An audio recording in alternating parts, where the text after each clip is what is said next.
guys. Ayan dyan may mga nagpa-parceling. Look.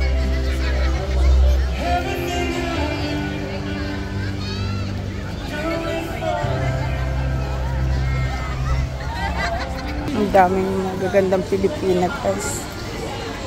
Ang Pilipina, Pilipina. Masarap yung halo mango guys.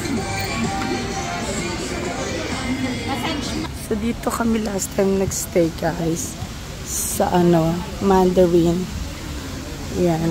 Maganda siya guys. Even yung food house may good band yan sila dyan. Yung hotel na yun dyan kami nagstay. Sa Boracay, Mandarin Island ito. Pag gusto nyo maghiga-higa bayan, mag-upo-upo dyan. Ayan, may mga upuan dyan guys. So marami mga paluto dito guys ng seafoods if you want. So yan, maganda dito mamayang gabi. So pasyal-pasyal din tayo dito mamaya, night time. Dito nga tayo naka-stay guys. So yan dyan. So pero may isa pa tayong daan doon. Pwede tayo dito. So pwede din tayo dito sa kabilang side. So we can go there. You gotta go and check something at reception anyway. Yeah.